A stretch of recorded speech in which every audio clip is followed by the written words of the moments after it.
നോക്ക് ഇങ്ങ വന്നേ. I'm so powerful. இருக்குதே. ഇതെങ്ങനെ ഇത് പാസ്കോഡ് ഉണ്ടോ?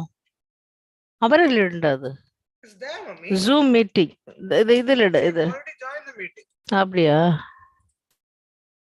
அது யூடியூபாடா?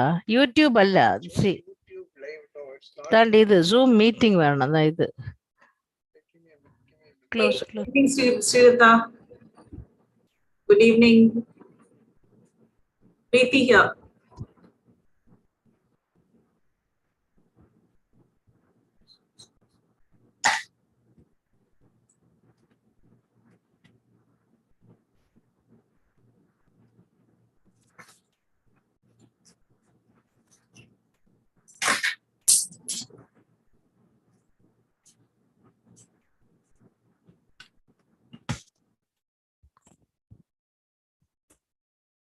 Can you hear me, Srilata?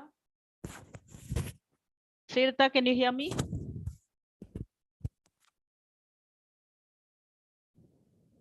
Srilata?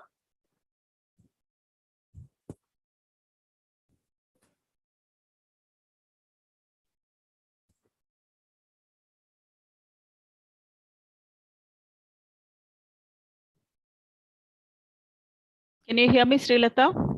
Yes, thank you, Maria. Yes. Your video is not on. Let me just go upstairs. Mm. நான் போனதுக்கு அப்புறம் ஆன் பண்ணிடுறேன். Mhm.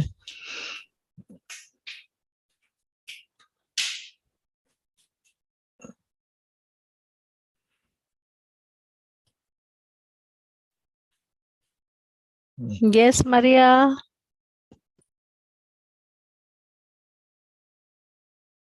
Yes. I'm kind of preparing my PowerPoint, doing some last minute preparation.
Hi, Padma, Srilata, Aparna, Nancy.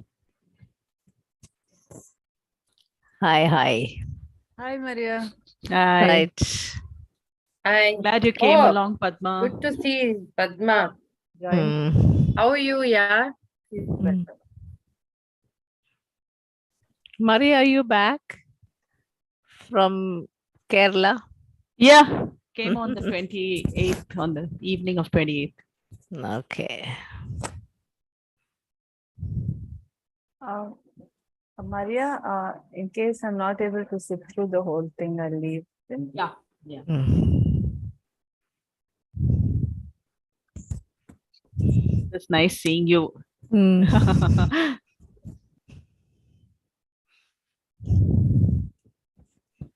I don't know if I'm rushing into another thing, but I just felt that we had to keep going.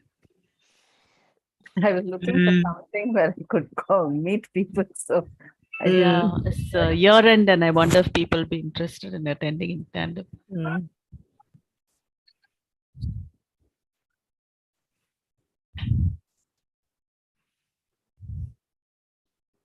I'll just try to hurry up people. Hmm. I'm here only. I just keep my Yeah. video off and mute myself. Okay. Hmm.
Shall we start?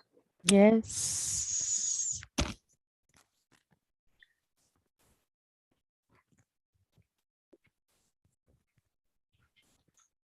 Okay.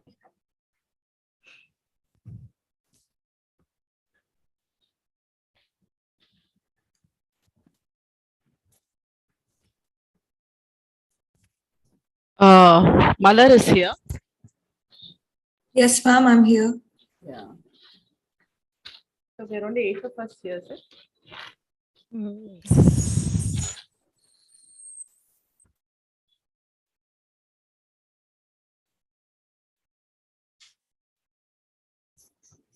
I think waiting, prolongs the thing. So I think we could just start. Yes. Shall I start, ma'am? Nancy, can you post on In Tandem that I'll post on Department of English that we're waiting? Yes, ma'am.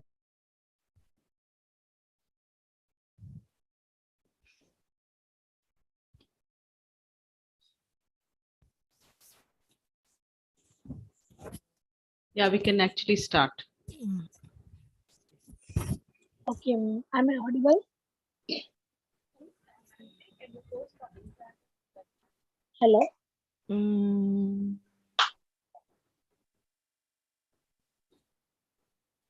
Hello? Yeah, Deepa, yeah, you are audible, but we can't see your video. Yes, ma'am. Yes, ma'am. Shall I start? Yes, Yes. Deepa. Good evening. I'm Deepa, coordinator and compere for this evening session of In Tandem. I'm delighted to welcome you all to the fortnightly symposium of In Tandem. Together We Grow is the motto of In Tandem, and the Research Club of the year 2022 to 2023 pursues with a theme-based series under the title The Prize-Winning Story, which explores the prize-winning text and their context. Today we are going to explore the prize-winning story of Booker Prize novels with our best Booker Prize chairperson, Dr. Aparna Srinivas. She had done in-depth research on the Booker Prize complicity in colonial and post-colonial enterprise. Dr. Aparna Srinivas is the director of Emerald Dove Learning, organizing various lecture series of diverse literary genres. Dr. Aparna is also a co-founder of Masala Chai Minderings, an online forum for creative writers to showcase their creativity. Now our first paper presenter, Dr. Maria Preeti Srinivasan, head of the department, Queen Mary's College, Chennai, will present her paper.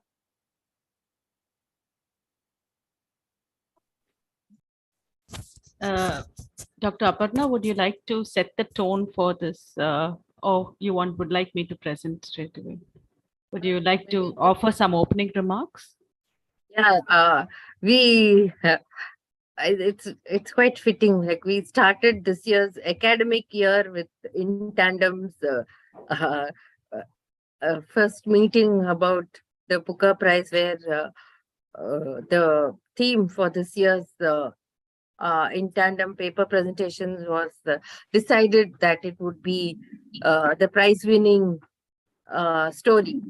And so we started it with the Booker Prize, and the last meeting, not for the academic year, but for this calendar year, is on the Booker Prize, again. So it has a nice ring to it. Having said that, the first meeting where we discussed the Booker Prize itself as a sort of a social phenomenon and what it did for people and society, its place in people and society.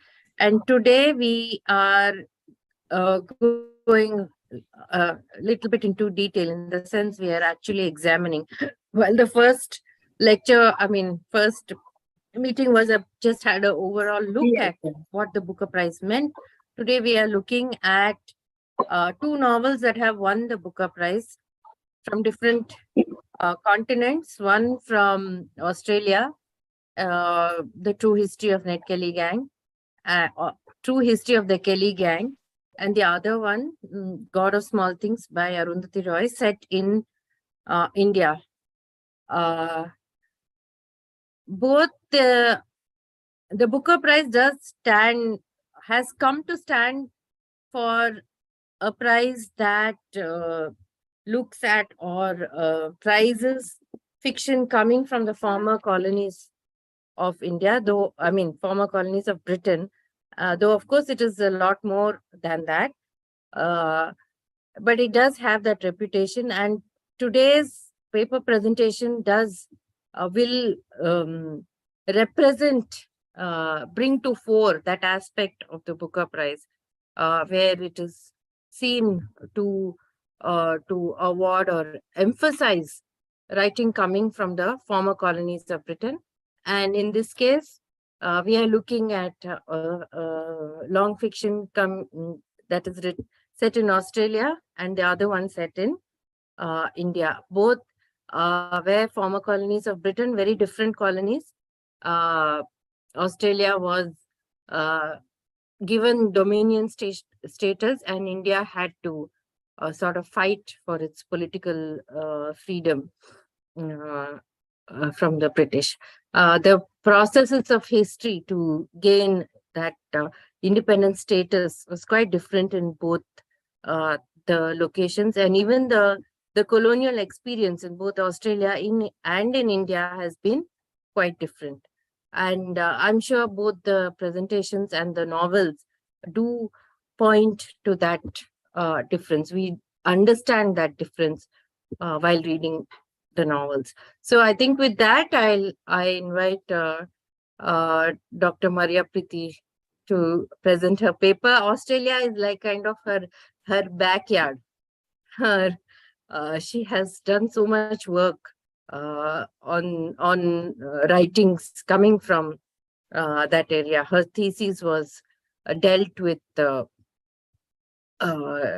biographical writing coming from the First Nation people from Australia and India. And so today she has a slightly different angle to her Australia research, where she's looking at a fiction written by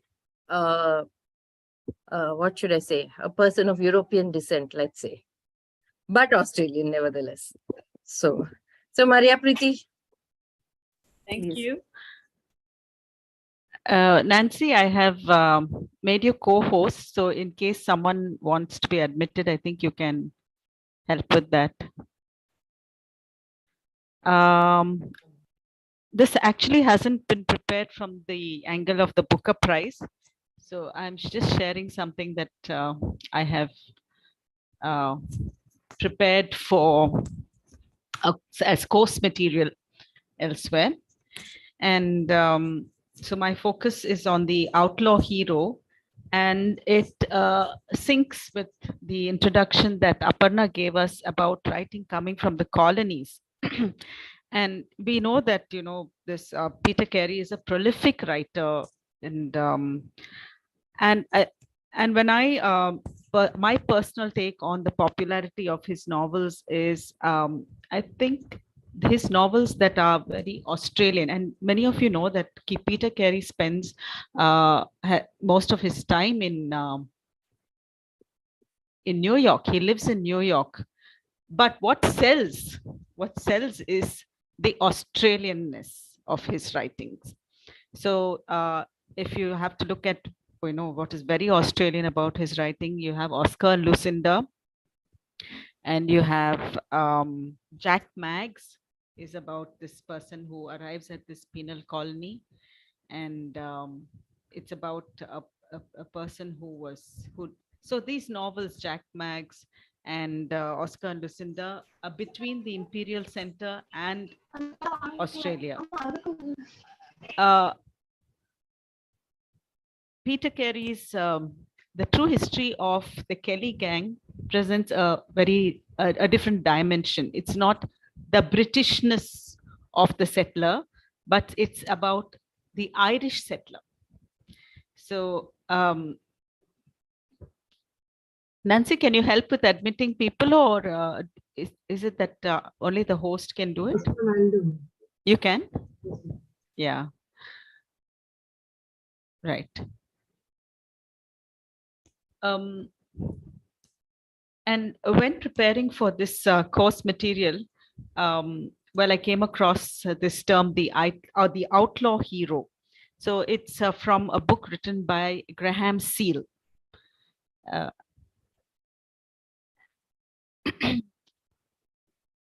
and today we will see three objectives. Why Ned Kelly is an Australian legend, and his place in the social history of Australia, especially in the context of it being a penal colony.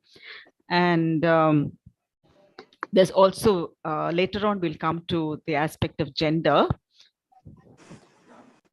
So you can see my screen, can't you? Yeah, should I make it full screen?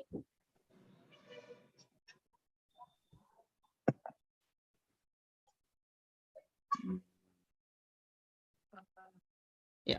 Okay, if you So want to. actually, imagine Ned Kelly was only 25 years old when he was hanged. Okay, and just this 25 years of a life got so much attention and got inscribed in history only because he was this Robin Hood like figure. He was against the establishment and he represented the underdog. So it goes to show that it is these stories which make their way into oral history and written history, because it's a given that figures of resistance, right, and resistance to injustice become heroes in our culture, and it has to do with nationalist movements in our country. Gandhi, Nehru, Ambedkar, it's Ambedkar anti-caste. So any figure of resistance tends to be immortalized over time. So this book about outlaw heroes, it talks about the outlaw hero in different cultures, China, in the Roman Empire, and we know that these figures of resistance, these people who resist authoritarian forces, is because it comes down to the question of bread and butter, right? Even we know about this cliched expression, an army marches on its belly. So when the soldiers are not fed, they resist, they rebel. And I think that was with whose army? They refused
So, hello everyone. I think there seems to be a little bit of a hitch, and Maria ma'am will take a little bit to connect back and join the meeting. So, Malar,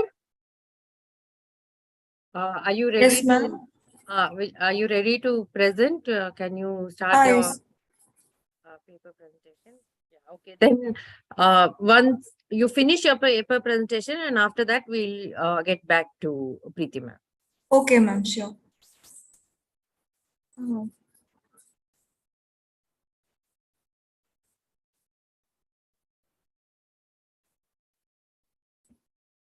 Ma'am, it says the host has disabled sharing the screen for my PPT. Nancy, can you allow her to share her screen? Yes, ma'am. Yeah.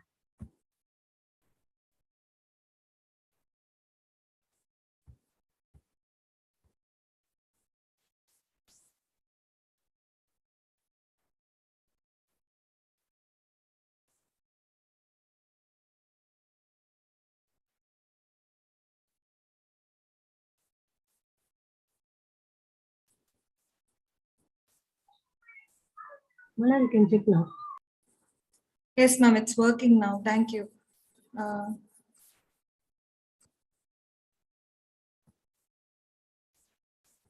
Ma'am, can you see my screen? Yeah, it's visible. Thank you, ma'am. So, good evening to everyone here. I mean, Preeti ma'am must have made a very elaborate presentation. Mine is pretty short and it's brief. This is my first paper presentation, so this is my first attempt. So please forgive if I make a lot of mistakes. So I've taken a very popular novel, and most of you would have already been familiar with it. It's the 1997 Booker Prize winner, The God of Small Things by Arundhati Roy. I'll be focusing on how silence or non-verbal action as such plays a very important role in the novel, in aspects of storytelling as well as characterization. So before that, a quick factual introduction about the author herself.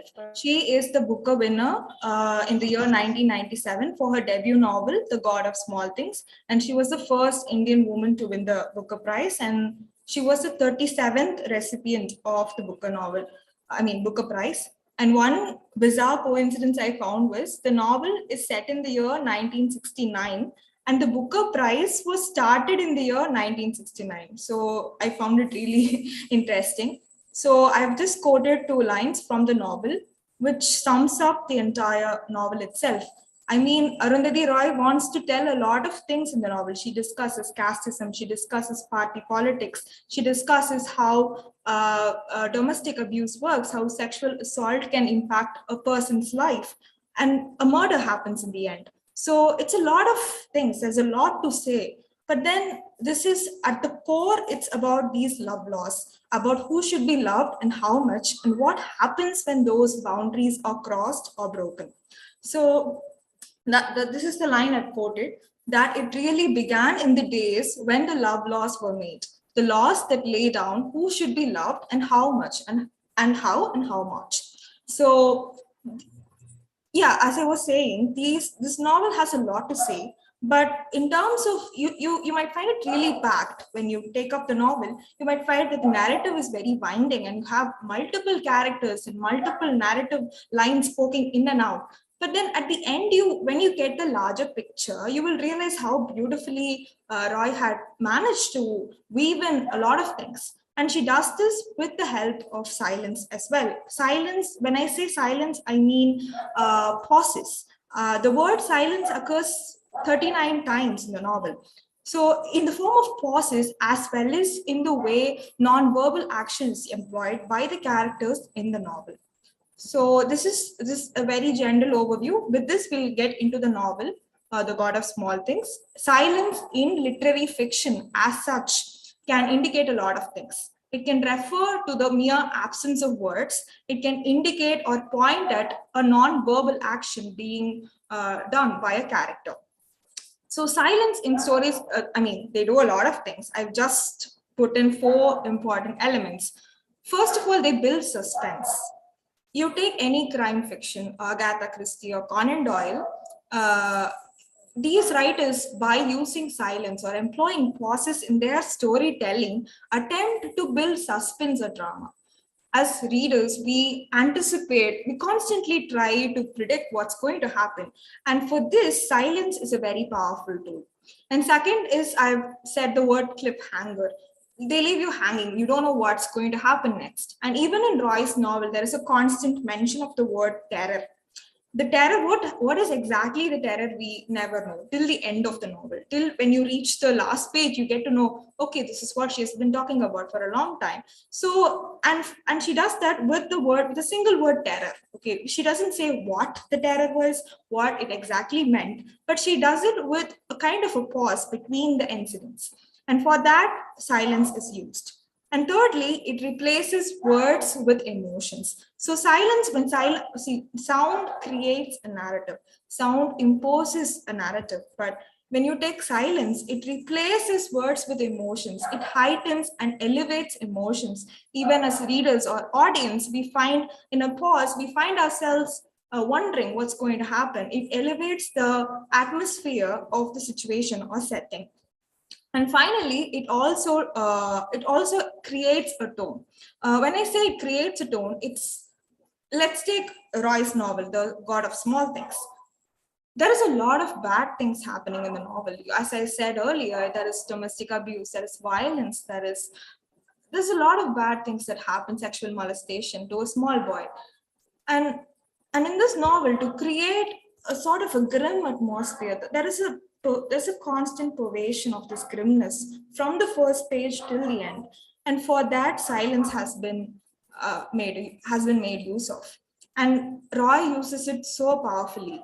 So I wanted to highlight one more aspect of silence, and I do so by taking Shakespeare, the bard himself, because he has everything in his hands. For anything, we can go to him.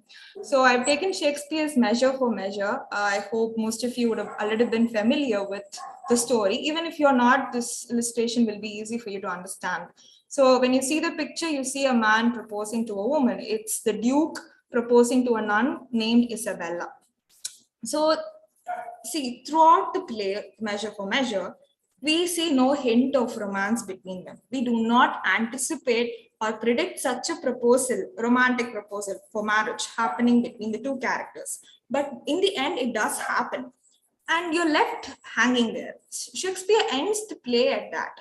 We never get to know what Isabella's reply to the proposal was, whether she said yes or no.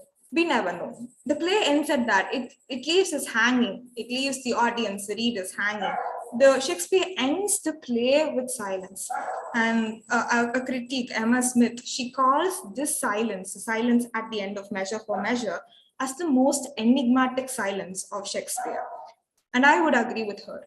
Because see, when this play script is translated on the stage for a performance, the directors can employ anything. In one production, we can see Isabella slapping the Duke for such a frivolous proposal. In another, she is kissing him. So with consent, obviously. So there is a lot of unpredictability happening. And all this is because of the silence at the end of the play. Silence allows for multiple interpretations to emerge, multiple perspectives to mind boggle us. And that's the point I wanted to make with this illustration. So yeah, silence does a lot. It allows for multiple interpretations. It does not allow us to see a single scene in a single way. As I said earlier, we talked about the terror, right? What the terror meant. And those of you who have read the novel would know what the terror actually was. But till we got to the incident, we never know what it was. And the same incident, the Velukas murder in the police station, till that point, we see the same incident through Esther's eyes, Esther, the small boy, the twin boy's eyes, as well as baby Kochuma's eyes, who narrates the incident in her own way, twisting the truth to the policeman. So silence allows for multiple perspectives, multiple ideas, multiple dimensions to a single or same incident. With this, I think we can go directly into the novel, The God of Small Things. I have put it in a very simplified manner. So the silence of modernity. When I say modernity, I directly refer to the setting of the novel. That's Ayamanam, Kerala, Southern India in the 1960s. So Baby Kochama's TV. So when Rahil comes back to Ayamanam after a long time, more than 20 years, she comes back to the same place where she had grown up. And she comes to realize that everything around her has completely changed. She has an encounter with baby Kochama, another character who is living in the house where she used to be. And she just hears the TV, the hum of the TV around her. And the atmosphere is not welcoming. It's very hostile. Baby Kochama does not want now she's grown up, Rahel to be there. So how Roy puts it is this noisy television silence. So the atmosphere is very uncomfortable. There is a tug of war between these two characters, and Roy does it with this one phrase, noisy television silence. I think she's not only referring to the television that's present there, but also the uncomfortable silence that exists between the characters. Baby Kochama is a grown old woman caked with makeup who is living her life backwards. On the other hand, we have Rahil who has come back to her home after so many years only to be faced with such a hostile, unwelcoming environment. This is again an environmental perspective. You could not see the river from the window anymore. The river which had played a very important role in Rahel, Estes, and Ammu's life, the river Meenachal. The river had completely dried up. There is only fish bones now. So the loss of the natural landscape of Ayamanam. There is nothing remaining. Everything has been erased by the silence of modernity. And when we are glued to screens, in this case, it's a television. In our days, I think we can all agree that when we are glued to screens, we forget to speak and we are enveloped in the silence that there is no voice, there is no sound happening. And this silence is more grim. It's not positive. It's not leading to any sort of growth. Again, moving on, the silence of trauma. So there is a lot of trauma. The book is very tragic. In the end, you cannot really come to terms with what has transpired. That is how horrible the things that happen to the characters in the book. Now, when I say trauma, I refer to Esther in this point, Esther's walking and her silence. You see, Esther as a child had to undergo sexual molestation in the hands of a man. And after that, he loses his ability to talk. He loses his voice. He gradually stops talking. Okay? He stops talking. And when Rahel comes back to Ayamanam, where the entire story takes place, after a long period of time, she finds her twin brother, Esther, completely silent and utterly devoid of any sound. He is walking and walking and walking in the rain. Okay, he's walking in the rain. He's consciously doing it. There's something ingrained in his mind that does not allow him to talk, to let him speak. And Arundhati Roy puts it in a beautiful phrase. She says, "A quiet bubble floating on a sea of noise." So Esther is nothing more than a quiet bubble floating on a sea of noise. Around him, there is a lot of noise, but he is one quiet bubble. And remember, his quietness is not disruptive. It is not hostile. Instead, it's very unobtrusive. It tends to reside inwardly. It doesn't show outwardly. So that's about Esther. And coming to Baby Kochama, again, a very important and very grayish kind of character. She did not find love in her life. She wanted to marry a man, but she couldn't do it. She went abroad to learn, to study ornamental gardening, and she comes back after finishing her studies to Ayamanam. She starts to garden. She begins an ornamental garden and she indulges in this activity almost feverishly. You see a kind of anger and suppressed feelings when she does it. It's a very non-verbal action. We tend to see gardening as a very calming act. But in this novel, you will find Baby Kochama's act of pruning the plants, cutting the plants, watering the plants. It's a very furious, feverish kind of activity that emerges from suppressed trauma, suppressed feelings that she couldn't express to anybody. And again, I'm not justifying her actions. She becomes kind of the antagonist towards the end of the novel. But then Baby Kochama's ornamental garden is, for me, a physical manifestation of how much she had gone through, the loss of love in her life, or understanding of her by the people around her. So that's Baby Kochama's ornamental garden. And coming to Mamachi's pickle factory. So Mamachi is the wife of Papachi. And remember, this novel has a variety of characters. You have generations coming in. That's why I didn't want to summarize. Even Roy in an interview said that she does not want to summarize the novel because it's so complex. And when you summarize it, you will lose the essence of it. You will lose the trail of the story. That's how complex the tale is. I'm sure after this presentation, those who haven't read can go and take a look because the novel is very, very interesting. So Mamachi's Pickle Factory again refers, it's a very running, when we hear the word factory, we imagine loud noises, machines, and all of that. But Mamachi's Pickle Factory is so much more than that. It's a form of coping with trauma. She is beaten by her husband. She is hit with a vase, and she doesn't do much to combat him. Okay, not physically at least. She runs a pickle factory and she's very good at it. She's mixing jams, a very non-verbal, peaceful kind of activity. We usually associate mixing something. It's a very, very casual, calming activity like gardening. But it's not the case in Mamachi's Paradise Pickle Factory. It is so much more than that. It's kind of almost violent.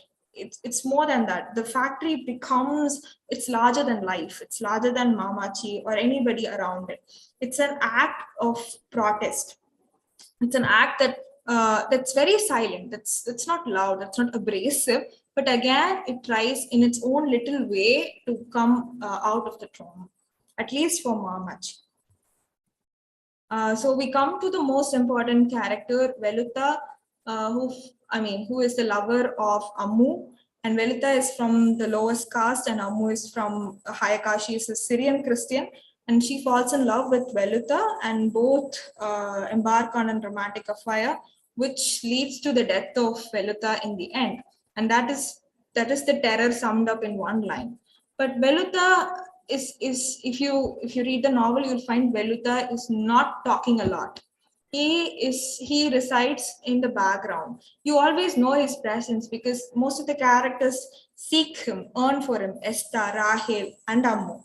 But they don't really, there's no loudness about him. Everything about him is very quiet and suppressed. He is very much of a talented carpenter. He's good with tools, he's good with machinery, he's good with the non-human parts, but he is not given a voice. He of course participates in a march, in a Marxist march, but other than that, we don't see him in a very loud place. He becomes a symbol of the marginalized in the novel itself. And this is one line that sums up Veluta's personality.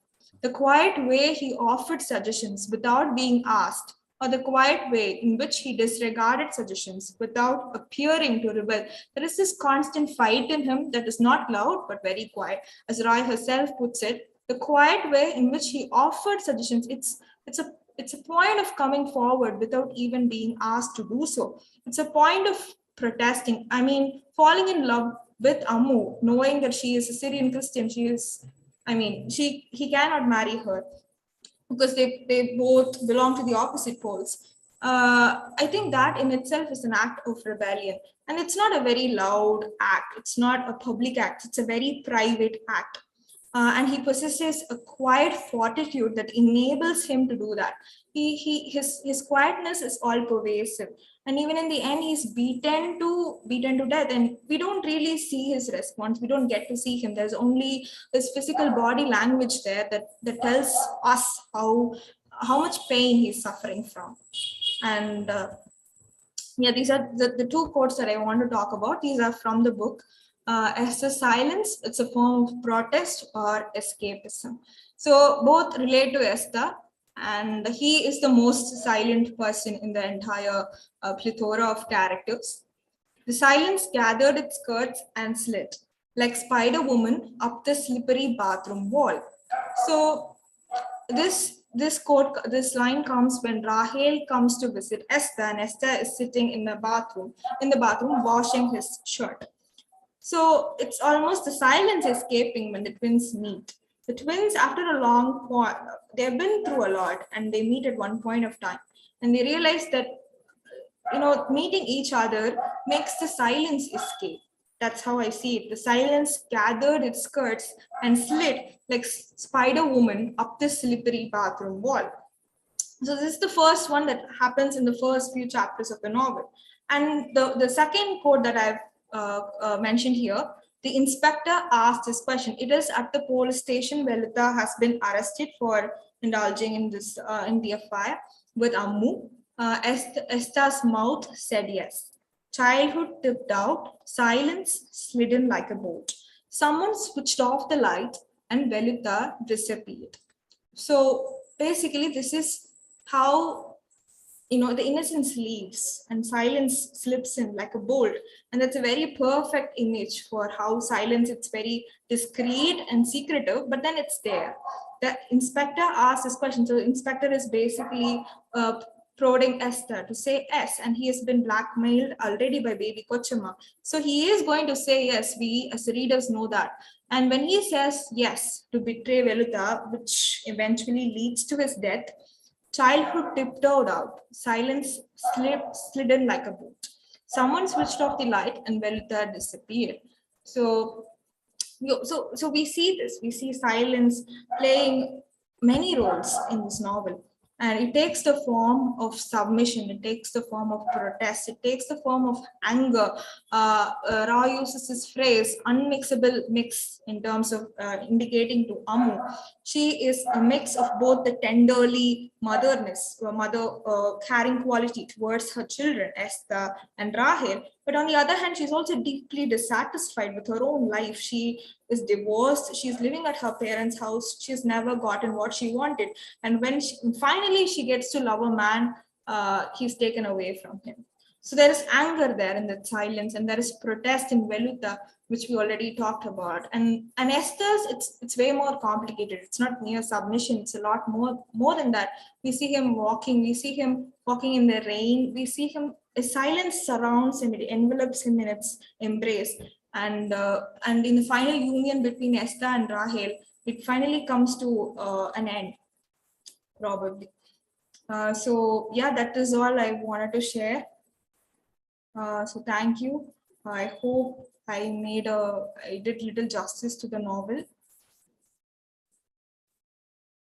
Thank you, ma'am. Thank you, Preeti ma'am and Aparna ma'am, for giving this opportunity.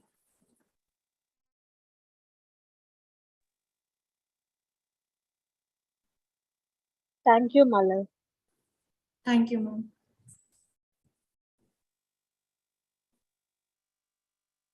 Preeti, you want me to respond now or later for put the papers together?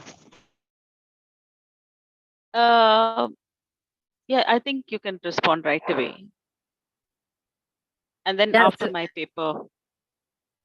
Or you would like No, together, then I'll start. no, I'll say a few things now and then again. I after think you can, yeah, say a few things now. Yes. Yeah, so Malar, that was quite well structured, and I really like the way you followed silence through the pages of the novel, Thank you. through the characters. Thank you, ma'am. And yes, silence does have a large role to play in the novel, and I just have one question for you. Yes, ma'am. The novel is the perspective in the novel is through the eyes of these children, Rahel Yes, and ma'am. Esther. Yes. Okay, so do you think that perhaps some of the silence is because it is through the voice of these children, and they don't know how to express certain things, and therefore there is a silence? Oh yes, ma'am. That's a great question. I think, Esther, we see a lot through Esther's eyes, and he is a small child. He's barely 7 years old, And he cannot explain Amu's negligence. He cannot explain what happened to him with regards to the orange drink, lemon drink man. He's lost for words. And at that point of time, I think silence plays a role in substituting for words. It becomes a replacement for how words can be communicated. When we have to describe something in terms of words, it becomes more elaborate. We have to describe it step by step when we use words. But then if you take silence, it's more discreet. And when we see these incidents through the children's eyes, as you said, through Rahel and Esther's eyes, I find it absolutely true that seeing these incidents through the children's eyes make silence take a forefront, plays a bigger role than words. When we see the entire story through the eyes of the two kids, Rahel and Esther. And Esther has a bigger part to play more than Rahel. So, yes, ma'am. Just to add to what you have already spoken about, when during the Sophie Mole's, the last burial, the last rites for Sophie Mole, Yes. and also the children, they are actually very fond of Veluta. They don't understand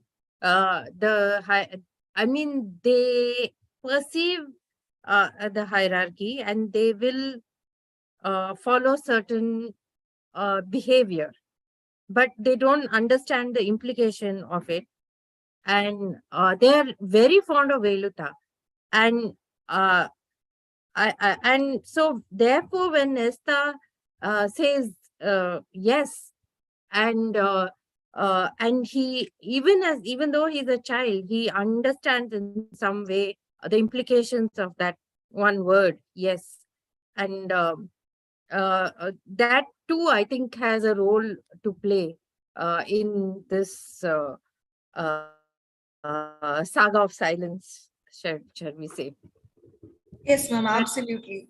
I agree with that. Because see, when he knows that somebody he loves, Velita, is lying there bloody and he's about to die, he can see that, but he doesn't understand the entire situation. He doesn't know that Amu, his mother, and Velita have been having a romantic affair. He did not know that, but still he is able to understand that something is going wrong. Something is happening that is not supposed to happen. He can sense that, he can feel it. And he's blackmailed by baby Kochama to say yes.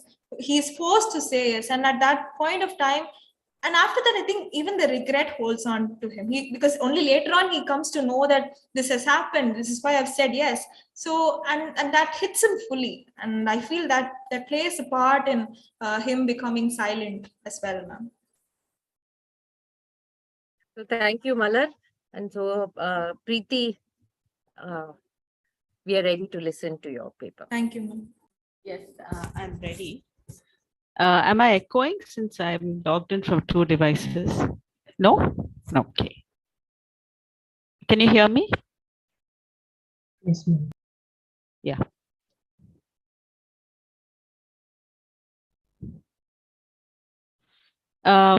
Yeah, so actually continuing from where Malar, spoke about silence and oppression, one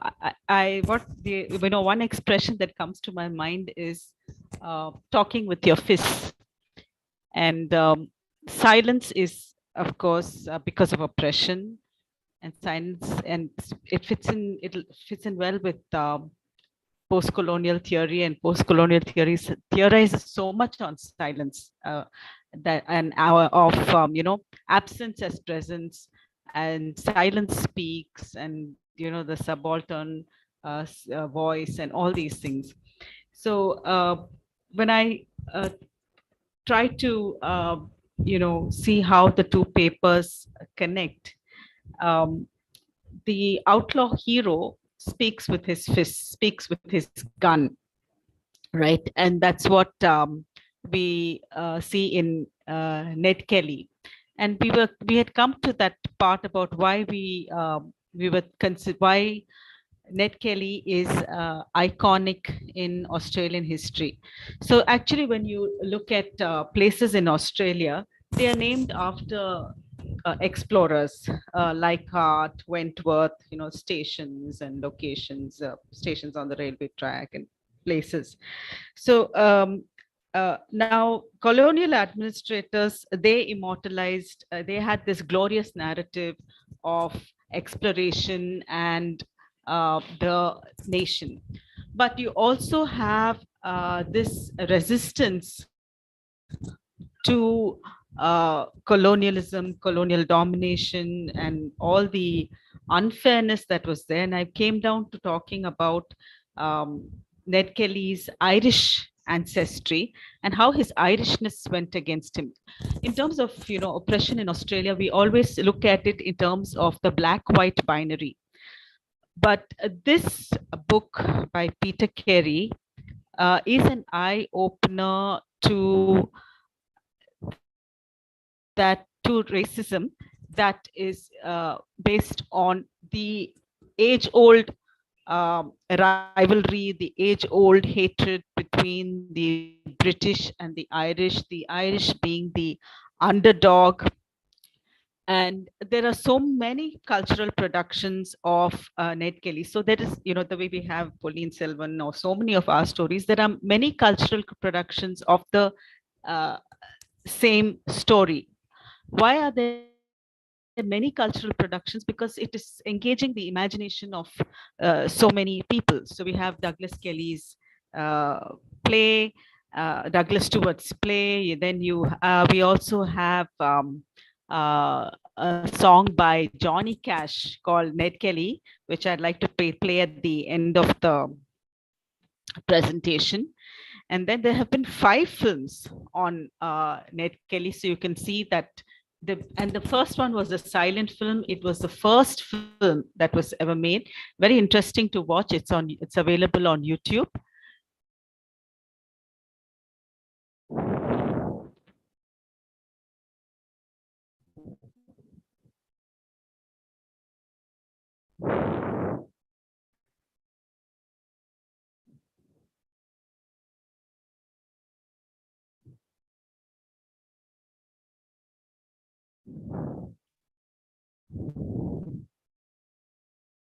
Can you see the screen now?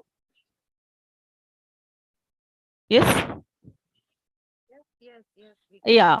And yeah, you have Sidney Lowland's paintings. These are paintings Can also you just on... go back to the earlier slide? Yeah. Now? Yeah. No, to that silent yes, film. and this was a very important book that helped me theorize outlaws, heroes in myth and history. And it is about outlaw heroes in different cultures. The outlaw heroes in the Roman Empire, in China, then going back to the Vikings, and to the pirates there, so that the kind of the Nordic part of the world. And then you have also the discussion of Robin Hood. So Ned Kelly, as all of us know, is a Robin Hood kind of figure, anti-establishment. And I spoke about the cultural productions and these paintings, the songs. And why is this anti-hero, this anti-establishment person hero in Australian history? Why is he iconic? Because Australia is associated with egalitarianism. It's the country of the fair go. And even the national anthem has Advance Australia Fair. And there's also another song by the Seekers, I am, you are, we are Australian. It says, we come from many lands, but we are all the same. Okay, the land is for everyone. So this is the theme of multicultural societies, America, Australia, where they kind of project their society as being inclusive. In America, you have that Latin slogan, which translated means out of many, one, right? So, Australia, as we know, is not the settlers in Australia were not aristocratic. It was a penal colony. It was the people who settled were either coming because they were transported, or because they were fortune seekers, as we see in Peter Carey's Oscar and Lucinda. But coming to the question of why this book, The True History of the Kelly Gang, could have made it to the Booker Prize, is because it projects the underdog as hero, okay, the outlaw hero. So here you have, there are, if you look at the storyline and the plot line, if those who haven't read the novel might require this information. There you have 13 parcels. Okay, each parcel has a small write-up in italics, which tells you about what happens in that section, and as if it is based on historical information. It's based on a document that was found, for instance, in parcel 2. Okay, it says it's about his life between the age of 12 and 15. And this information was found in a white striped cloth booklet with red and blue marble boards. Now, this is actually fiction, but Peter Carey, being the writer that he is, who engages his readers, very engaging writer, so he wants to give this touch of authenticity, that all that he has written has been sourced from documents. If you want to look at the actual timeline of Peter Carey's life, maybe I can. Yeah. So as I said earlier, it's just 25 years of life. All right. He was hanged at the age of 25, but such an eventful life. So much happened between his birth and his death. So much unrest in one life. And also in the narration, you see Kelly's legacy. It is not, so it is, this book is not about Ned Kelly. It is about the Kelly Gang. So that the title of the novel, The True History of the Kelly Gang, I think that title itself can be analyzed if it is, kind of split up and examined. Carey is trying to claim that he is projecting the true history, and it is about the Kellys, all right, or in other words, the Irish in Australia. So when he was born in 1854, and at the age of 14, all right, he's already in police custody because he assaults a Chinese pig farmer. And again, further down the line, the very next year, in 1870, again he is arrested for riding a stolen horse and fighting with the police. So all the time, it's a life punctuated with resistance to authority, and authority that is very biased towards Irish people, authority that is, the legal system, the British legal system was very harsh.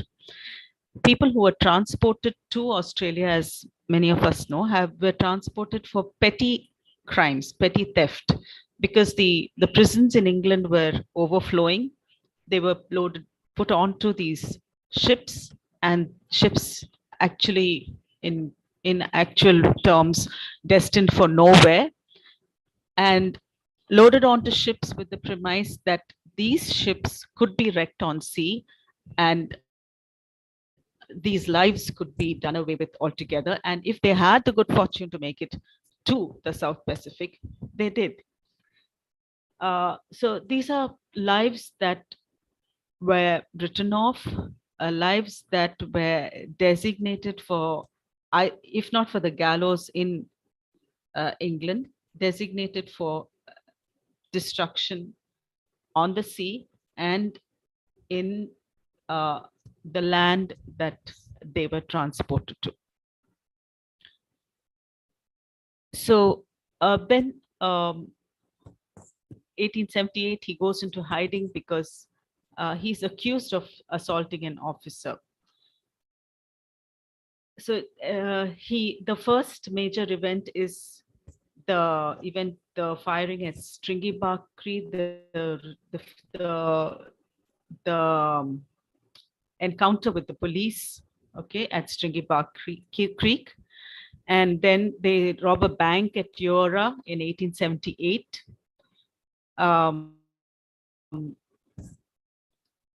Geraldry, another bank robbery in 79. And there's a shootout between the police and the Kelly gang at Glenrowan Inn. And this timeline is actually pursued even in the plot line. The plot line follows the same sequence up to 1880, where he is hanged. And you know, Joseph Furphy's Xavier Herbert's novel is Joseph Furphy's novel is titled "Such Is Life." "Such Is Life" is they are the last words that Ned Kelly is supposed to have spoken before he was hanged. And the interest in Ned Kelly and the Kelly legacy, as it were, was as recent as 2019, where his remains were, excavated from the grave and they were reburied.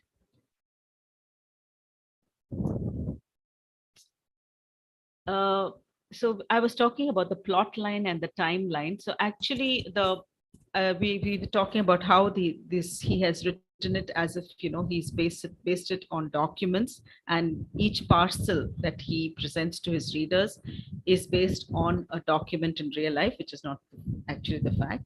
And another departure from fact is that he writes a letter to his daughter. In real life, Ned Kelly didn't have a daughter.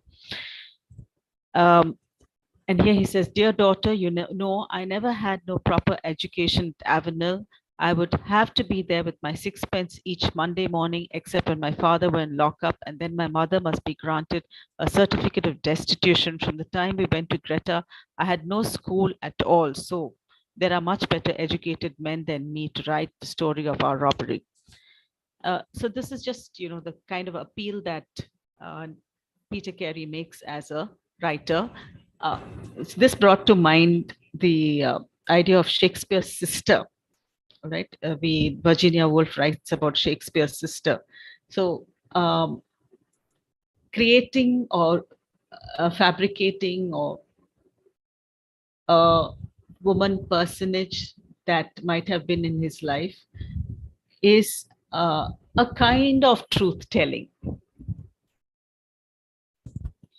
Now, the historical background is somehow whatever happened in England, whatever was the unfair foundation of society in England, percolated to the colonies. And in Ireland, they had the squatters and the selectors. So I just want to tell you a bit about the squatters and the selectors. See, the squatters are the nouveau riche. They were people who who just occupied land, who claimed land without any direct approval from governments or local people. And on the other hand, the squatters had the selectors were put through, they had to submit to government procedure.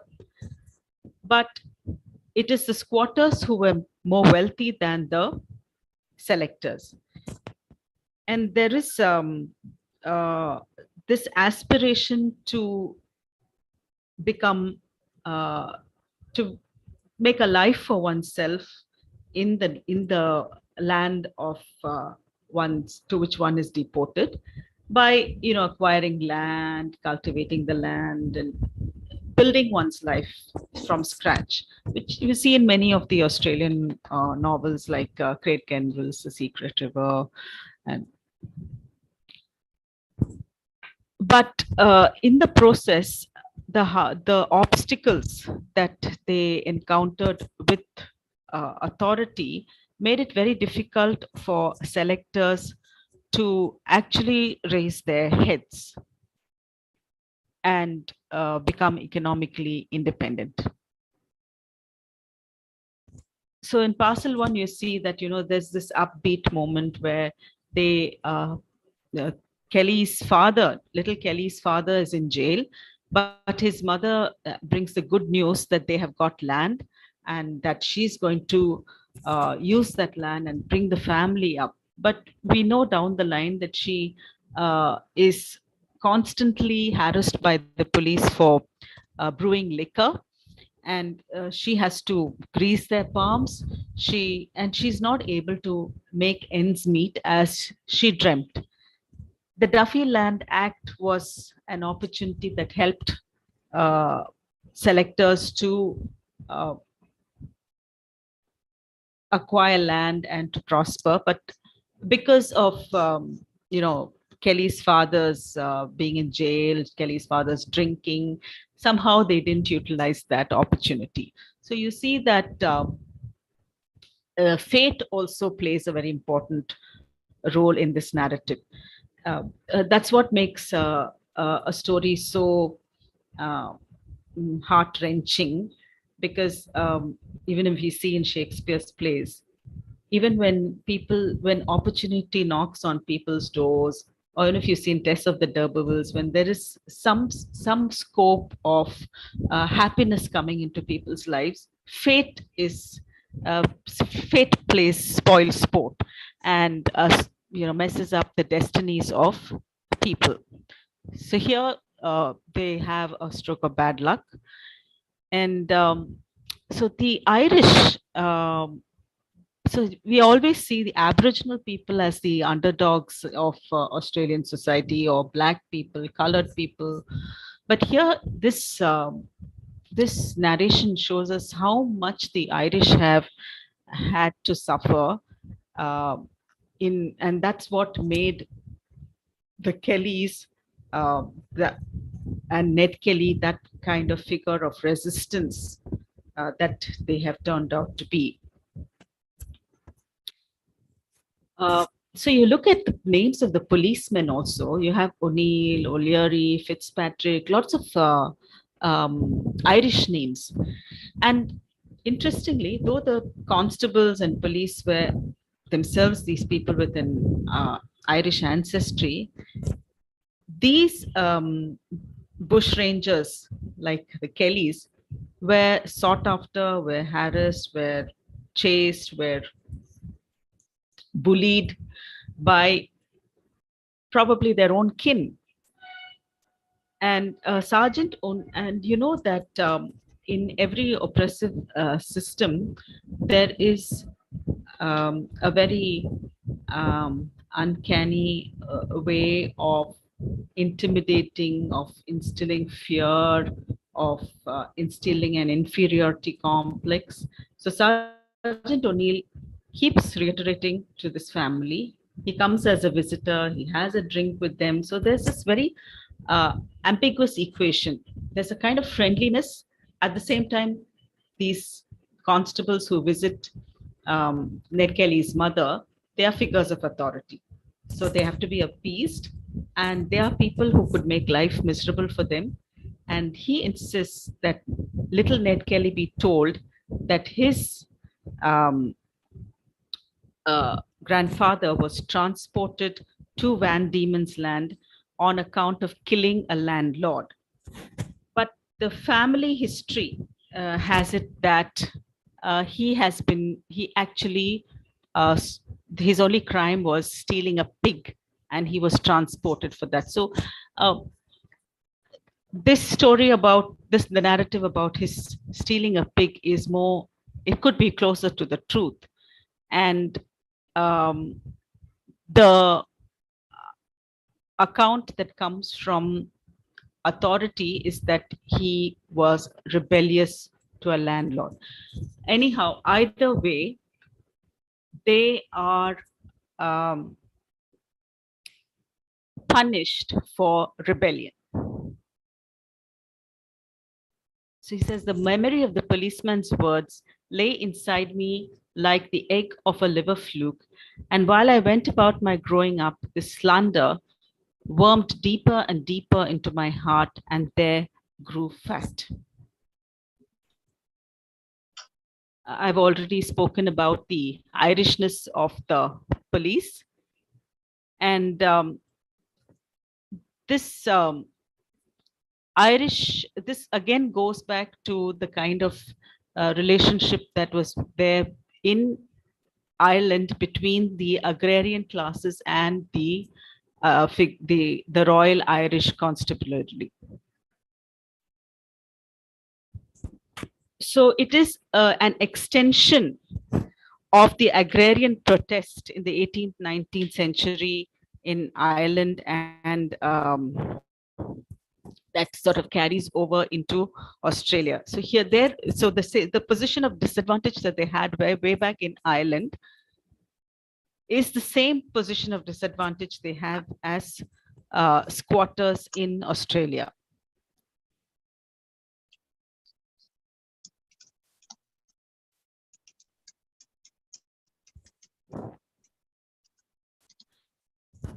So these rebels, where they went under banners like the United Irishmen, White Boys, Ribbon Men, right? And these rebels, it was common that for these rebels to be transported. And I have to say something about the Kelly women. See, men are arrested, they go to jail. Kelly's father is in jail. Kelly's uncles are in jail. And the Kelly women, now Ellen, Ned Kelly's mother, she is very friendly with the constables who visit. She provides them a drink and they even sleep with her. And it is, she has many children through different people. So it's her offspring are either through other bushrangers. Harry Power is one of them. And Ned Kelly's mother, surprisingly, puts him under the tutelage of Harry Power, another bushranger. And you see Harry Power's oppression of Ned Kelly. So Ned Kelly very innocently goes with Harry Power, goes traveling with him, and then he finds that Harry Power is bullying him, is intimidating him. And all that is done to make him toughen up, to turn this young teenage boy into a highwayman, to turn him into a bushranger, to turn him into that person who stands in, on the highway and threatens travelers and robs them of their money. So this is the kind of person. And when Ned Kelly realizes this, he's actually at a point of no return, because they have gone very, very deep into the bush ranges. And if you have seen photographs of the Blue Mountains and of the forest, it's very deep, thick forest, and very difficult to return from these places to civilization. And what he says about his mother, he says his mother was almost like, mother was almost like a railway station. One man comes, leaves, another man comes. So this was her life. And she had to be, she had to comply with these expectations of men, because it was part of her survival. So when I told you about Ned Kelly having to, submit to Harry Power, the bushranger, very famous bushranger, because he was under his tutelage and he was being groomed into a bushranger. Uh, there's a mapping that you see in there's a, the way he narrates about his travels and goes from one place to another and goes deeper and deeper and deeper into the forest and mountain ranges. So this, even now, it's like it can be, it is there are tourist packages also for visiting Kelly country. And so Kelly country is this very thick forest, or what they call the bush. So it is both, there's a map in the book, and it is also been taken as literary cartography. And this is an area that overlaps with what we call geocriticism, right? It's about how place is mapped through writings, through literature, in literature. And what we know about these descriptions of Kelly country is that the police cannot penetrate into this thick forest area. It's like the Veerappan story, okay? These bushrangers elude authority because these jungles are impenetrable, and these bushrangers like Harry Power, Ned Kelly, the Kelly gang, they have command of the terrain. So that is their strong point.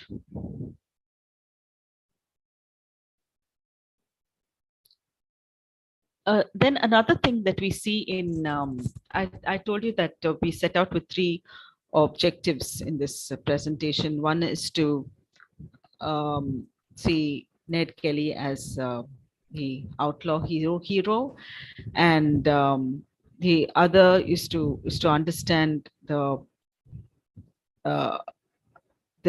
role of gender in this narrative in Australian history. So Peter Carey very deftly threads that in by bringing in the practice of cross-dressing. Now, the cross-dressing by Irishmen is not because of femininity, but it goes back to some kind of traditional practices that they had way back in Ireland, where real men dressed as women. And it goes back to the White Boys, the United Men, all the rebel groups in the agrarian protests, the people who would murder their landlords, the very belligerent people. The people who resisted authority, they would blacken their faces with ash, wear women's dresses, decorate themselves with feathers.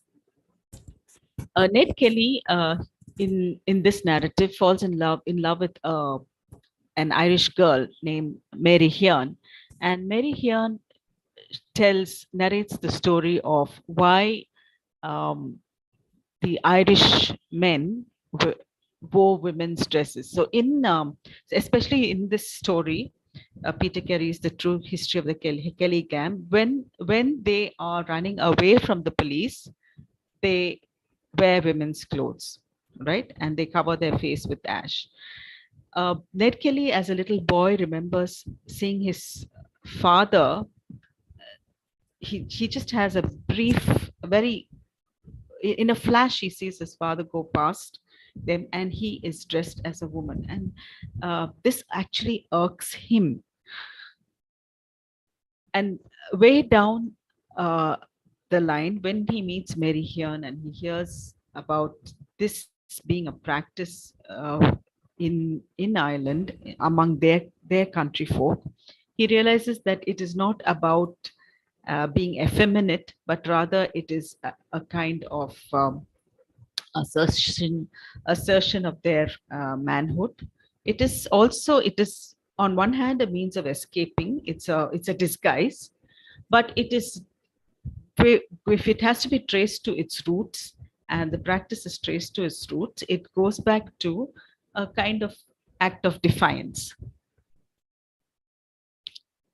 So the Sons of Siv, they were an agrarian secret society. So this is, he's actually invoking what happened in Ireland, and he's threading that into Australian the Australian narrative by bringing up these scenes where the young Kelly sees Irishmen dress as women. So this is also a practice where in wakes, Irishmen, men would dress as women, and they would, as girls, and blacken their faces and go door to door begging for money.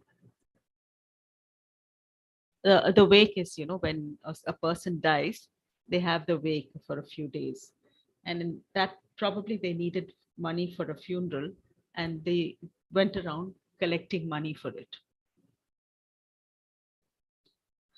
And I'd like to close with saying that this narrative is, given the way the plot line is constructed, given all the things that he weaves into the narration, the way he connects it to their roots in Ireland, and how it is a repeat of history, a repeat of of the oppression that they faced in the homeland. And so it just goes to show there's a certain mindset.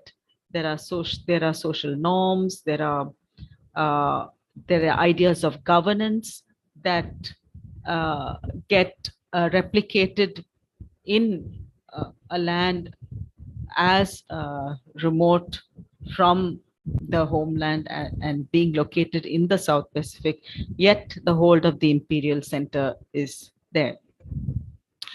And there, as I spoke about, many cultural productions of the Kelly story, paintings, plays, songs, many movies on the Ned Kelly story.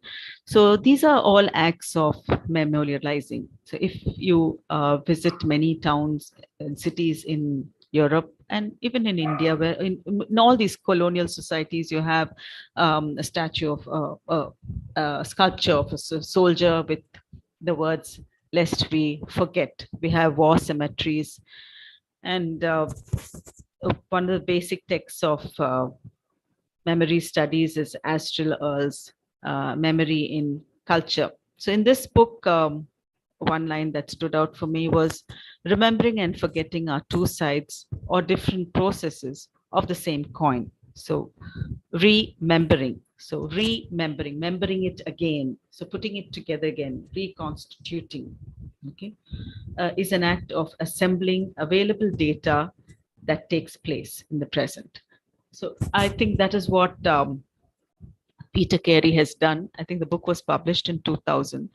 And so then now what happened in the 19th century in Ireland, and then the early years of settlement in Australia, all that has been, put together, and it has become a story that sells in the 21st century. All because we, like any nation, we derive our idea of who we are, our build sense of belonging, and where we come from. So this is who is Australian. What does it mean to be Australian? The Kelly story is very much a part of people looking for their national identity. And one of the key historical materials in this is the Geraldry letter. Now, Ned Kelly wrote a letter, and this letter that he took to the newspapers, he wanted his story to be published in the newspapers, and he labored over writing it because he was not an educated man, right? And after laboring over writing his story, this story was not published, all right? And that was so heartbreaking, right?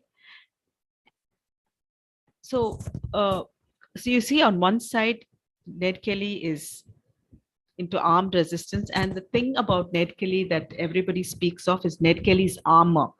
Okay, he made that armor literally out of plowshares, I think, and it was something that had only slits for the eyes. And this is the armor that they wore in the fight when they went to rob the bank at Eora, at Geraldry, and then the fighting at Glenrowan. And finally, you find that, in this fighting at Glenrowan, though actually they were very strong. The Kelly gang was very strong.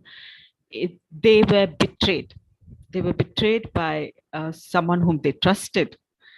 And that is how the police were able to nab Kelly. And so what caught my attention was both writing and fighting as political acts. So if you read Dalit literature, if you read African American writing, anything about resistance, you find that they have been card-holding members of political parties. They have protested on the streets. They have, like the Indian National Army, gone on war path, decided that arms would be the only way to address the issues of sovereignty. And so people who are highbrow would think of writing as a political act, publishing your views in a paper, writing a novel, writing a story. But there are people who, if you have to put it in a very dismissive way, would say they are people who think with their fists, right? And there would be people who think they need to sort it out physically with a physical fight. And there would be a group which sees the writing and fighting coming together. So when we look at all narratives of resistance in terms of national struggle of nations, by nation I mean different nations, the groups of people, not the geographical entity, like the Tamil nation, or where you take the Aboriginal nations or the First Peoples, whatever. So they have this combination of writing, speaking on the printed page, as well as making their voice heard on the streets. And there are other models. There are even more belligerent, more aggressive ways of expression, for which Ned Kelly is remembered and even celebrated. So these are these are sketches of memorable incidents. This is the ambush at Stringy Bark Creek, and the attack on Glenrowan Hotel. So you see that the police are around firing, and Ned Kelly and his team are in the hotel. Then the bank robbery. So I'd like to close with what Ned Kelly said. It is one thing to toil with your pen, another thing entire to do it while you fight a war. And it's a very graphic description in the novel, because he is writing and fighting at the same time. So he has his suit of armor with him, he has his guns, he's listening for footfalls of the police, and at the same time he's writing, right? It is one thing to toil with your pen, another entire thing to do while you fight a war. In the autumn of 1879, I tried once more to write the 58 sheets stolen from me by the Gills. I tore up pages then, begun again, by flooded creek, by light or moon. When I had made such a mess, my brain was addled. I returned to the splashed and speckled history you now hold in your hand. I had boasted I were a spider. They could not stop me spinning, but that were in February. And by the end of March, I had to admit that I admit I could not repeat what I had previously done. My Geraldry letter were lost forever.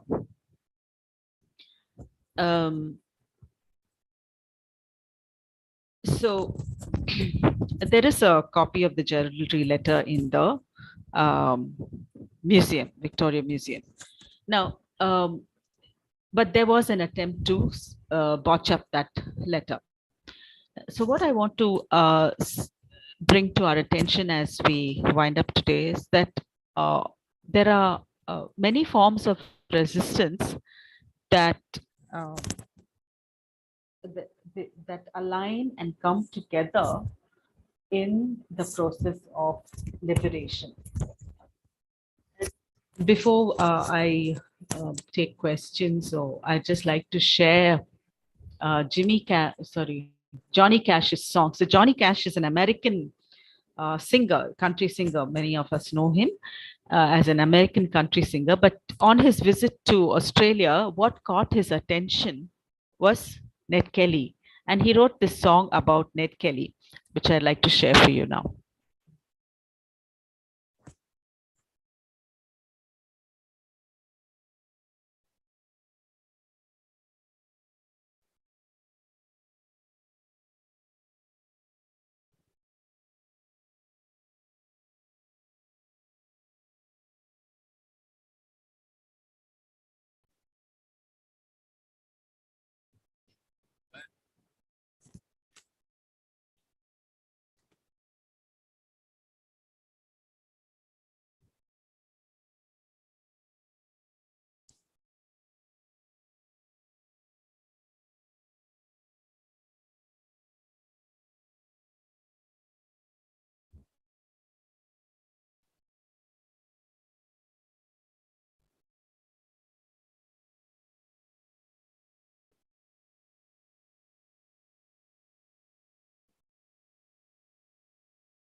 Nancy, can you share this?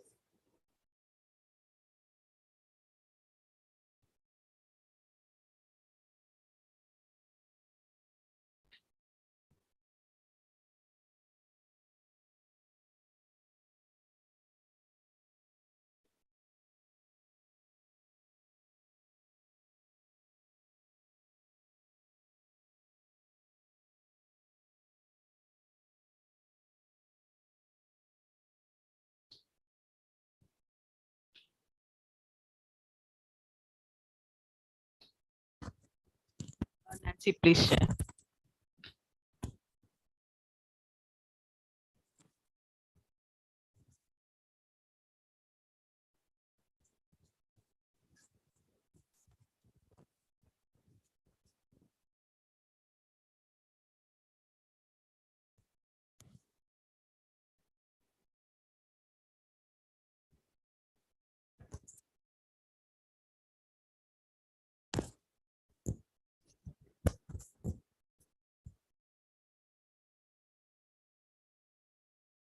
Okay, I can share. I got it.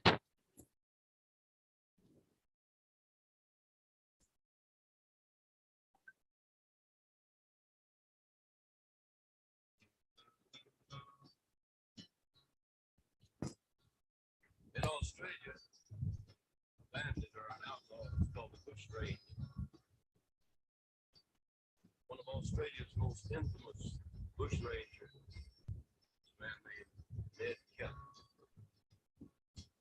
Ned Kelly was a wild young Bush Ranger. Out of Victoria, he rode with his brother Dan. He loved his people and he loved his freedom. And he loved to ride the wide open land. Ned Kelly was the victim of the changes that came when his land was a sprouting seed. And the wrong he did was young Australia growing like a weed. Ted Kelly took the blame. Ted Kelly won the fame. Ted Kelly brought the shame. Ted Kelly, hey. Well, he hid out in the bush and in the forest. And he loved to hear the wind blow in the tree. While the men behind the badge were coming for him. Ted said they'll never bring my tea. Everything was changed and put in sight. And then knew that his day was at an end. He made God proud of a share, but it was brought down by the church. Kelly took the blame. And Kelly won the fame. And Kelly brought the shame. And Ted Kelly, hey.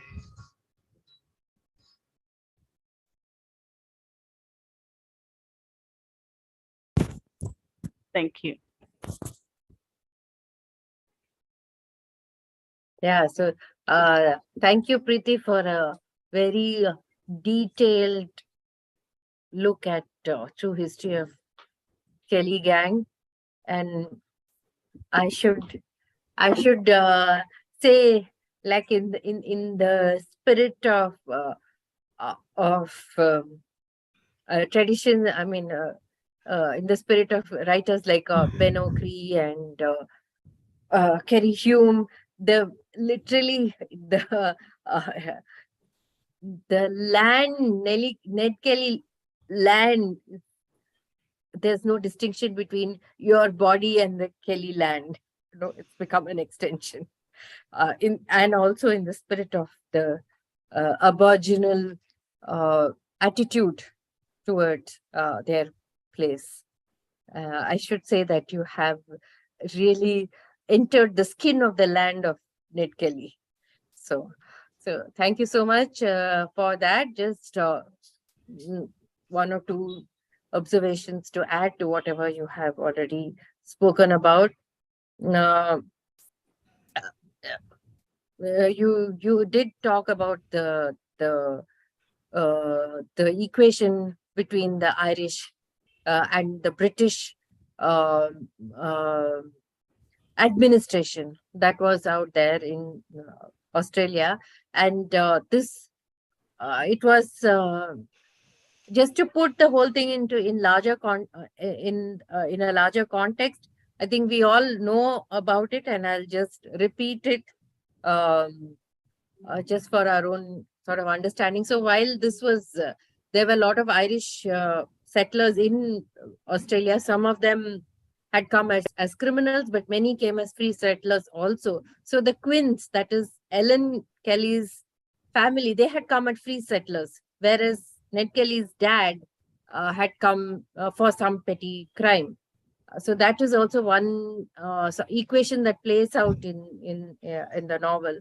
And whatever Ellen Kelly, whatever her relationship with her various paramours were, Ned Kelly has throughout the novel is portrayed as steadfastly being loyal to his mother. And the another image that Peter Carey evokes through the novel is there is this image of Irish people having large families, of being living in very cramped spaces, of having red hair. And it's a very evocative image, because Peter Carey, in the beginning few pages, when he's describing the Kelly family, he talks about how they had curtains because they could not afford a large house with walls and rooms. So they had curtains to demarcate the spaces between, the boy children and the girl children. And even Ellen Kelly actually delivers a child in a curtained space like that. And the giveaway for the British police is their red hair. It becomes synonymous with the with an Irish identity. And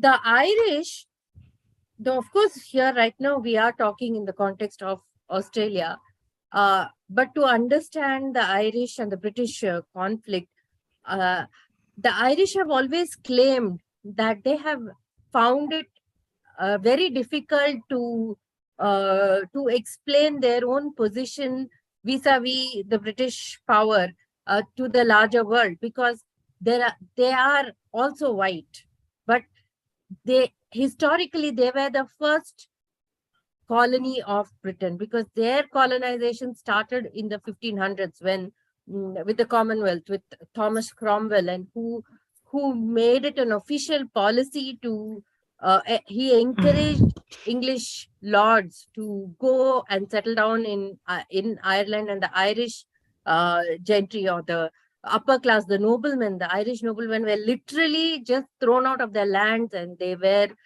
made to stay in very, like in the outhouses of the manor house, and so large families would get cramped into small spaces. And that's also the time where this transvestism as a form of protest, where they would go, and I'm not saying it started in the 1500s, but that it has its roots there, where they would go and actually murder or burn down the British nobles, and then as a former escape, like Preeti ma'am said, they would dress up as women. And so it was also a sense of cultural identity. When you take that practice and you put it in the Australian context, it is also like a sense of identity, harking back to the Irish protest against the British domination. And so therefore, again, to repeat what Preeti has already said, Ned Kelly therefore has become an icon for an Australian identity. Australia, amongst the other colonies, always had some kind of an inferiority complex, because it began as a criminal, a convict colony, and they had to overcome that sense of cultural inferiority, and to find their place amongst the colonies for themselves. And one of the ways the way they did it was to accept that they did have a convict background, they did have a criminal background, and there was a change in the perception. Many families, for some time, they would hide their criminal kind of background. But then as years passed, as Australians became more confident in their own identity, they began to accept that. And Peter Carey's writing of this true history of Ned Kelly gang is probably a symptom or an amplification of that confidence that Australians began to have about their own past, and their ability to find their own cultural feet in the world. And now, the other thing about the novel True History of Ned Kelly Gang is it is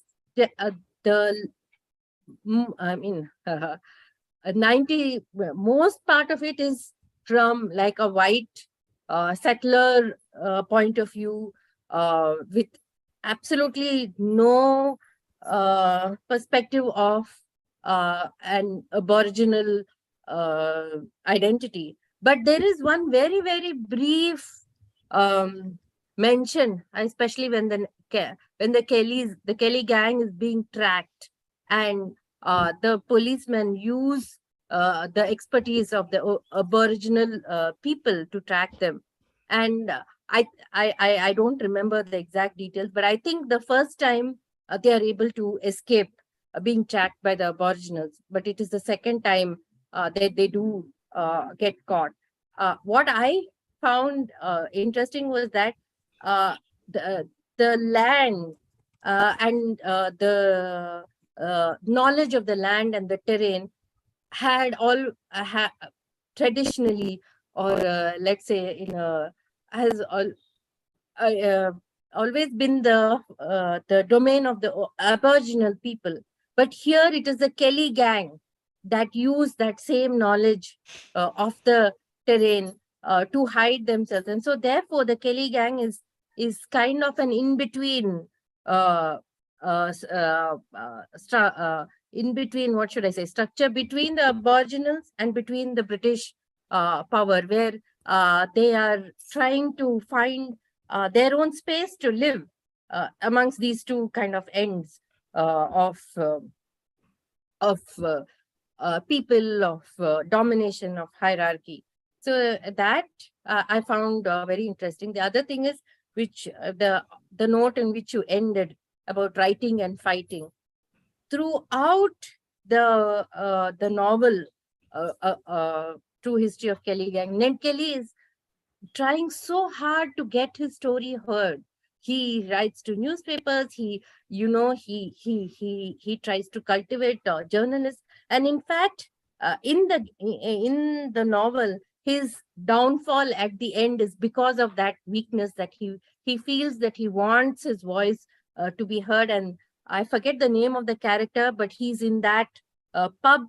He's a school teacher, and he promises Kelly that I will take your story out to the world at large. And he has a notebook and he has a stubby pencil, and he's like kind of writing down whatever Ned Kelly is telling him. And the other members, his own brother, Ned Kelly's own brother, is one member of the gang, and he's the brother is cautioning Ned Kelly, saying, don't trust him. He's not going to take your story out. He's going to betray you. But the lure of having his story told out to the world at large, and the injustice, not why does he want his story to be told outside? Because he thinks that if the world knows about the injustice that his people or the community that he comes from have faced, then life may become easier for them at large. So that is a kind of a hunger for Ned Kelly, that he wants his story to come out, to be told, in the hope that he will be seen in good light. And I think that has come to pass in a certain sense, that Ned Kelly, though in the beginning was considered like a criminal, now he's like an iconic figure for Australian identity. Yeah, so yeah, Preeti, there's a rather long response. So Thank you for that lovely engagement. Because it's a while since I did this, worked on this book, and so you brought back a lot of, filled a lot of memory gaps actually for me. I do remember this character, even I can't get his name, the one who betrays him. He's the school teacher. I was just but, wondering why. No, I was just wondering why Peter Gary got the a Booker for this kind of a story, which has been written. I mean, we've celebrated in stories and maybe songs and paintings. That's all I thought. Another Robin Hood, right? That's what I thought about Ned Kelly, because my say rests with Douglas Stewart's account of Ned Kelly, which I read way back when I was a student. And then, of course, a little bit forward. But now Peter Gary is a very political person as well, and his novel, now I understand his Irish background and his, the need for us, between you and Aparna, you gave us why they need to validate their background, right, in the Australian present. So that way, that was a very eye-opener for me. And the other one was Muller's paper on a very well-read novel. She spoke about the silence between all that noise. And that is, again, for a researcher like her, it's a very good beginning. So thank you, Malar. Thank you, Thank you, Maria Preet. ma'am. Yes, for making this evening, yeah, very erudite and informative. Thank you. Yeah, also Srilata, the technique that Peter Carey uses, no, Mm, to to narrate the story of the Kelly gang. What you say is very mm, true. There are so many versions of that story mm, of Ned Kelly, mm, but yet uh, that is where his expertise or comes through, and it is based on the heraldry letter, mm, mm, and he has said somewhere that he read that letter and he was so inspired uh, by the thought, by the writer behind the letter. The words kind of mm, jumped up and entered his head, the tone and the way it was written. That it took him nearly 20-30 years to actually come back to this figure of Ned Kelly and write the novel. But that novel, the entire novel, the way the sentences are formed, the punctuation marks and all that, it is definitely inspired by that heraldry letter. Yeah, Uh, very so soon, I that, think, I mean, this gives me hope that very soon people like Birsa Munda and others in India who've been long forgotten, right, as heroes, I think they will come back in some form. Maybe some Booker or some other Indian Sahitya Academy Award itself could come through the rewriting those stories too. Not rewriting, actually searching and bringing it out in this new way, of projecting, giving a fresh perspective. I mean, that's how Booker prizes are won, giving a fresh perspective to the age-old, stories that are there. Thank you, Maria, for that. For bringing Peter Carey back, right? I mean, Ned Kelly back, and through it, giving a fresh perspective to the prize-winning story. Thank you. And I just want to share something that's crossing my mind. In all the Australian Aboriginal life writing that I have read, this expression, stand up for yourself, parents telling the children, and or they saying that they have learnt it along the way. That seems to be a kind of slogan for the Australian spirit to me. When you connect the Aboriginal experience and the Irish experience, the the experience of the Kellys and Irish of that time, who the Irish settler. Thank you. Yeah. And thank you, Malar. I was also, my thoughts were going back to the Roy's economy of language. There was some beautiful quotes that you put up put up on your slides. Thank you, ma'am. and, Thank you. Yeah, very lines from the text, and they were really nice.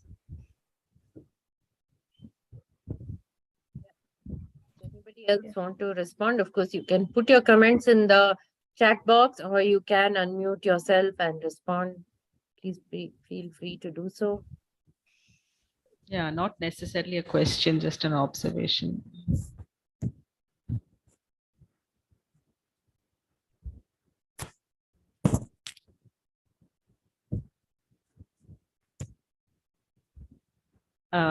And I'm sure that most of us are teaching faculty here, so we should record our appreciation of Malar's paper.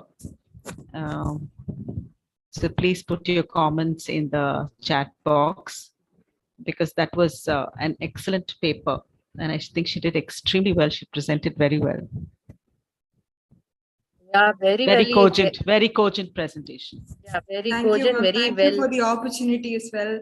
I was a bit nervous because you're all professors and this is the first time I'm doing it. So I was a bit nervous, but you You were were very amazing, ma'am. prepared. No, Thank you. we are doing ours shuttling between other things. And I found that your presentation was a very cogent one. Thank you, ma'am. Thank you. Very well thought out and very, Yeah. Mm. very well structured. And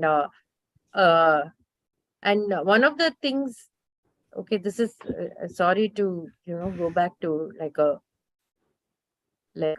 professor teacher kind of a mode, but one of the hardest parts of doing a paper is to pull out what you want to say about the novel, from the sequence of the novel, and make your own sequence of your own thoughts, and that you've been able to do very well, so I must congratulate you for that. Thank you, ma'am. Thank you very much.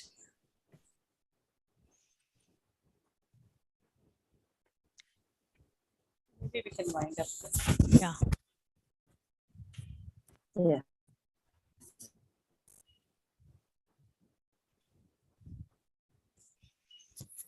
Yes, somebody, I mean, Deepa, to- Deepa. Huh? Deepa's, Yes, ma'am. Oh. Yes, ma'am. Yeah, we had an interesting discussion. I thank the chairperson, Dr. Aparna Srinivas, Director Emerald Dove Learning, for feasting our minds. My heartfelt thanks to our principal, Dr. Uma Maheshwari ma'am, for encouraging us. I thank Dr. Maria Preeti Srinivasan, head of the department, for providing this learning platform and encouraging the research scholars. A special thanks to our patrons, Dr. Rufus and Dr. Srilata ma'am, for their constant support. I thank the teachers and scholars for being a part of this learning platform. Thank you all. We will meet again after a fortnight in 2023. Yes, Yeah. Happy New Year, So- everybody. Yes, Yeah, Happy New ma'am. Year. Happy Wishing you New all Year. yeah, Happy Happy New Year. And To all, and no, come yeah, back and- charged again for the next. Yes. I really found this session very invigorating because I feel quite drained otherwise. Intellectually very stimulating. Thank you so much to everyone. Did we have the Miles Franklin Award so far? No way, we will have it. Okay. Yeah, now suddenly the chat box is, become very active. So, Malar and Preeti, please do take few minutes to read all Read the over. messages.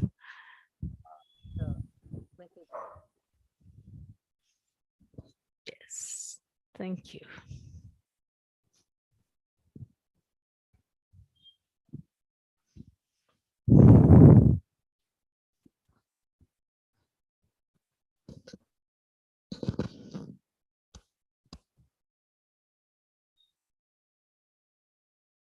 All my colleagues are here. Thank you to each and every one of them.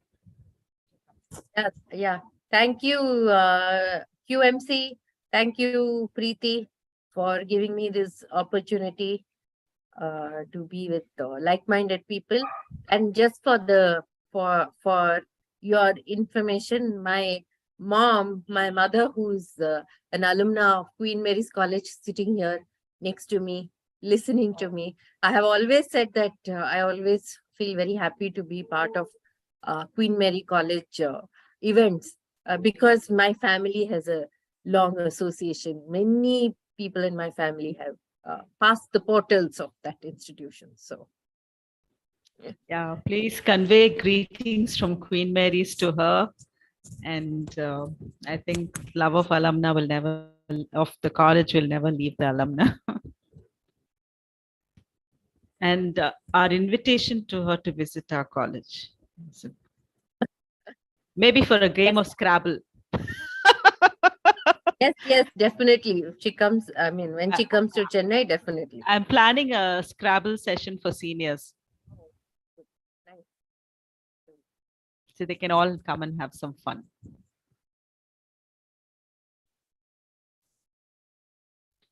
So I'll close, Aparna. Thanks, Atanya. Bye, Bye. everybody, and Bye. Happy New Year. You were awesome. I mean, the Ned Kelly perspectives were great, even though I've actually worked on it. I learned a lot. Your paper was so detailed, there was hardly anything one could add to it. But anyway. Oh, okay. See you. Bye. Thank you, Nancy. Yes. Nancy, Thank you, ma'am. and thank you, Deepa. Deepa, thank you so much for hosting this Yes, ma'am. Yes, session. ma'am. My And pleasure, thank ma'am. you, Nancy. Oh, thank you, Vasuki, for appreciating. I love these comments because I always feel uncertain of, having conveyed of whether I've really reached, conveyed anything through my presentation. So thank you for that feedback. Thank you. Thank you. Bye. Thank you, girls. Bye. But okay, I'll close up. Yes. Yes. Yes. Okay. Bye.